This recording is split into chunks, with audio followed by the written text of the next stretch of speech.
മിഥുൻ, നമ്മൾ ഈ ഒരു മണിക്കൂറിൽ പറഞ്ഞുകൊണ്ടിരിക്കുന്നത് അവസാന ഘട്ടത്തിലേക്ക് രക്ഷാപ്രവർത്തനം നീങ്ങുന്ന വളരെ പ്രധാനപ്പെട്ട ഒരു നിർണായകമായ ഒരു തീരുമാനത്തിലേക്ക് അധികൃതർ കടന്നിരിക്കുന്നു എന്ന് തന്നെയാണ്. കാരണം ജീവന്റെ ഒരു അവശേഷിപ്പ്, ഒരു തുടിപ്പെങ്കിലും ഉണ്ടായിരുന്നെങ്കിൽ രക്ഷാപ്രവർത്തനം തുടരുമായിരുന്നു എന്ന് മുഖ്യമന്ത്രി പറഞ്ഞു വെക്കുന്ന ഒരു സാഹചര്യം അല്പം സമയം മുൻപ് നമ്മൾ കണ്ടതാണ്. ഈ ഒരു അവസ്ഥയിൽ തീർത്തും ഒന്നും പറയാൻ സാധിക്കില്ല. കാരണം പൂർണ്ണമായ വ്യക്തമായ ചിത്രം ഇതിനകം തന്നെ ലഭിച്ചു കഴിഞ്ഞു, അല്ലേ? ദേവിക, അവസാന ഘട്ടത്തിലേക്ക് എത്തുമ്പോൾ ഇനി ഉള്ള മൃതദേഹങ്ങൾ കിട്ടാനുള്ള ആളുകളെയെല്ലാം കൃത്യമായി കാണാതെ ആയ ആളുകളുടെ പട്ടികയിൽപ്പെടുത്തി FIR എടുത്ത് മരണപ്പെട്ടു എന്നുള്ള ഒരു വസ്തുതയിലേക്ക് എത്തിക്കുകയായിരിക്കും ചെയ്യാൻ പോകുക. ആ ഒരു ഘട്ടമായിരിക്കും ഇനി ഉണ്ടാവുക. ധാരാളം ആളുകളുടെ മൃതദേഹങ്ങൾ ഇനിയും കണ്ടെത്താനുണ്ട്. ഇനി വരുന്ന മണിക്കൂറുകൾ ഏറെ നിർണായകമാണ്. തെളിഞ്ഞ കാലാവസ്ഥ ആണ്. ഇടവിട്ടുള്ള മഴ ചില സാഹചര്യങ്ങളിൽ പെയ്യുന്നുണ്ട്, ചില പ്രദേശങ്ങളിൽ പെയ്യുന്നുണ്ടെങ്കിലും ഈ തിരച്ചിൽ നടക്കുന്ന മേഖലകളിൽ ഇന്ന് അങ്ങനെ മഴ പ്രശ്നമുണ്ടാക്കുന്നില്ല. അതുകൊണ്ട് തന്നെ ഈ വരും മണിക്കൂറുകളിൽ വളരെ ത്വരഗതിയിലുള്ള ഒരു തെരച്ചിൽ പൂർത്തിയാക്കാനായിരിക്കും രക്ഷാപ്രവർത്തകർ ശ്രമിക്കുക. വിവിധ മേഖലകൾ തിരിച്ചുകൊണ്ടുള്ള ദൗത്യം ഇപ്പോഴും നടന്നുകൊണ്ടിരിക്കുകയാണ്. ഈ മുണ്ടക്കൈ മേഖലയിലും പുഞ്ചിരി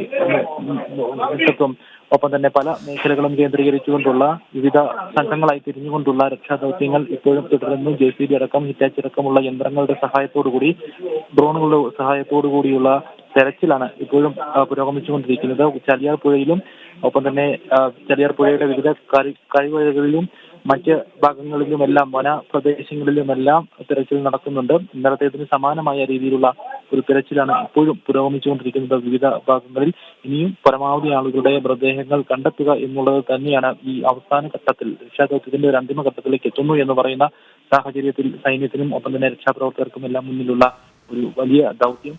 എയർലിഫ്റ്റ് സംവിധാനം ഉപയോഗിച്ചുകൊണ്ട് പല ഭാഗങ്ങളിൽ ഇത് എയർലിഫ്റ്റ് പ്രവർത്തിപ്പിക്കാൻ അല്ലെങ്കിൽ ഹെലികോപ്റ്റർ താഴെ ഇറക്കാനുള്ള സൗകര്യം ഇവിടെയൊക്കെ ലഭ്യമാകുമെന്നതടക്കമുള്ള കാര്യങ്ങൾ അല്പസമയം മുൻപ് വ്യോമസേന ഇവിടെ പരീക്ഷിച്ചിരുന്നു. അങ്ങനെ വിവിധ മാർഗങ്ങളിലൂടെ രക്ഷാപ്രവർത്തനം നടത്തുന്നതിനുള്ള ദൗത്യം നടത്തുന്നതിനുള്ള ശ്രമങ്ങൾ അതെല്ലാം പുരോഗമിച്ചുകൊണ്ടിരിക്കുന്നു. സൈന്യം പൂർണ്ണ സജ്ജമാണ്. രക്ഷാപ്രവർത്തകരായിട്ടുള്ള മറ്റ് സന്നദ്ധ സേവനങ്ങൾ, പോലീസ്, ഫയർഫോഴ്സ്, വനം വകുപ്പ് അടക്കമുള്ള മറ്റ് വിഭാഗങ്ങൾ എല്ലാം സംയുക്തമായി തന്നെ ഏറ്റവും സജ്ജമായി തന്നെ ഈ രക്ഷാദൗത്യം ഇപ്പോൾ പുരോഗമിപ്പിച്ചുകൊണ്ടിരിക്കുന്നു. ഏത് നിമിഷവും കൂടുതൽ ആളുകളുടെ മൃതദേഹം ലഭിച്ചേക്കാം എന്നുള്ള ഒരു വിലയിരുത്തലുമുണ്ട് സൈന്യത്തിന്. അതുകൊണ്ട് തന്നെ ഈ കോൺക്രീറ്റ് കെട്ടിടങ്ങൾക്കടിയിൽ മൃതദേഹങ്ങൾ കണ്ടേക്കാമെന്നുള്ള ഒരു സൂചനയുടെ പശ്ചാത്തലത്തിൽ അവിടം കേന്ദ്രീകരിച്ചുകൊണ്ട് ധാരാളമായിട്ടുള്ള വ്യാപകമായ പരിശോധനകൾ പലയിടത്തും നടക്കുന്നുണ്ട്. ഒപ്പം പുഞ്ചിരിമുക്കിലടക്കമുള്ള ഭാഗങ്ങളിൽ ഇന്നും വ്യാപകമായ പരിശോധന നടക്കുന്നുണ്ട്. പ്രധാനമായും സൈന്യം വിലയിരുത്തുന്നത് ഈ ഉരുൾപൊട്ടലിന്റെ പ്രഭവ കേന്ദ്രമായ പുഞ്ചിരിമുക്കിലും ഒപ്പം തന്നെ മുണ്ടക്കൈ ഭാഗങ്ങളിലുമായിരിക്കാം ഏറ്റവും കൂടുതൽ മൃതദേഹങ്ങൾ കണ്ടെത്താൻ സാധിക്കുക എന്നുള്ള ഒരു കാര്യമായിരുന്നു. പക്ഷേ ഇന്നലെയും ഈ ഭാഗങ്ങളിൽ നടത്തിയ തിരച്ചിലിൽ ഈ ഭാഗങ്ങളിൽ നിന്നും കൂടുതലായി മൃതദേഹങ്ങൾ കണ്ടെത്താൻ സാധിച്ചിരുന്നില്ല.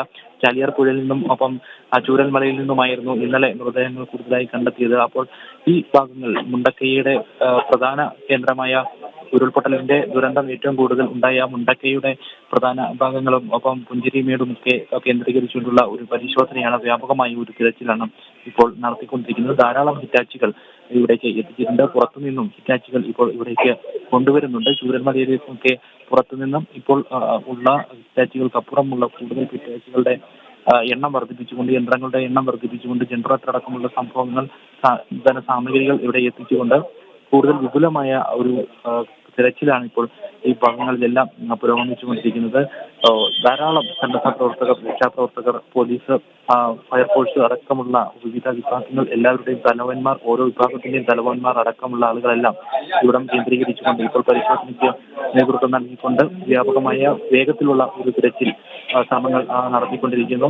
MPമാരടക്കമുള്ള ജനപ്രതിനിധികളും ഇവിടേക്ക് വന്നു പോകുന്നുണ്ട്. നേരത്തെ നടൻ മോഹൻലാൽ, ലഫ്റ്റനന്റ് പദവിയുള്ള മലയാളത്തിന്റെ മഹാനടൻ മോഹൻലാൽ ഇവിടെ എത്തി ദുരന്തമുഖത്ത് ഉള്ളവരെ ആശ്വസിപ്പിച്ച് തിരയിലെ മടങ്ങുന്ന കാഴ്ച നമ്മൾ കണ്ടതാണ്. ആശ്വാസമുഖമായ ചില കാഴ്ചകൾ, ചില പ്രഖ്യാപനങ്ങളൊക്കെ അദ്ദേഹത്തിന്റെ ഭാഗത്തു നിന്നും ഉണ്ടായി. വിശ്വശാന്തി ഫൗണ്ടേഷന്റെ നേതൃത്വത്തിൽ നേതൃത്വത്തിൽ 3 കോടി രൂപ വയനാടിന്റെ പുനരധിവാസത്തിന് വേണ്ടി നൽകുമെന്ന് അദ്ദേഹം പ്രഖ്യാപിച്ചു. കൂടുതൽ പണം ആവശ്യമെങ്കിൽ അതിൽ സംബന്ധിച്ച് പുനരധിവാസവുമായി ബന്ധപ്പെട്ടുള്ള എല്ലാ സഹായങ്ങളും വിശ്വശാന്തി ഫൗണ്ടേഷന്റെ നേതൃത്വത്തിൽ ഉണ്ടാകുമെന്നും അദ്ദേഹം അറിയിച്ചിട്ടുണ്ട്. ഒപ്പം ഇവിടെ ഉള്ള ഓരോ ആളുകൾക്കും ആശ്വാസം നൽകുന്ന തരത്തിലുള്ള ഇടപെടലുകൾ ഉണ്ടാകുമെന്നുള്ള പ്രഖ്യാപനം ഉണ്ടായി.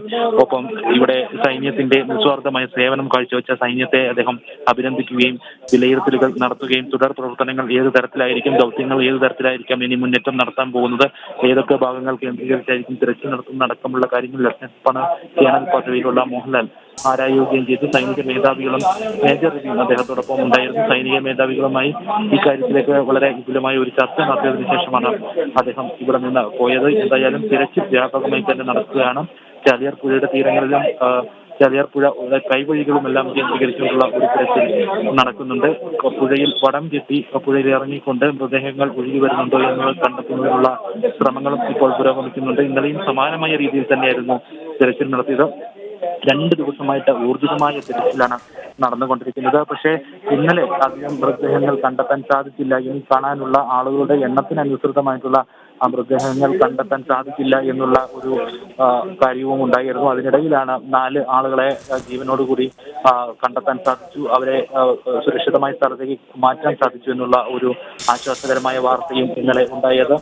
ജോണി എന്ന ഗ്രഹനാഥനെയും അദ്ദേഹത്തിന്റെ 3 കുടുംബാംഗങ്ങളെയുമാണ് സുരക്ഷിതമായി ഈ കുടുങ്ങിക്കിടന്ന സ്ഥലത്തു നിന്നും സൈന്യം രക്ഷിച്ച് നീക്കിയത്. ഒപ്പം തന്നെ പല ഭാഗങ്ങളിലും കേന്ദ്രീകരിച്ചിട്ടുള്ള അന്വേഷണം.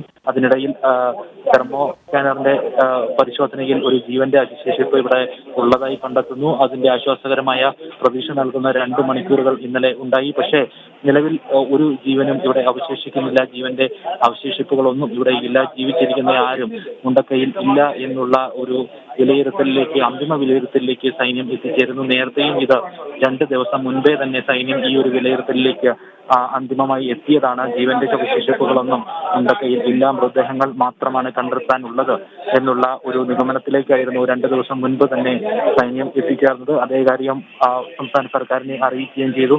മുഖ്യമന്ത്രി വാർത്താ സമ്മേളനത്തിൽ ഇക്കാര്യം 2 ദിവസം മുൻപ് പറയുകയും ചെയ്തതാണ്.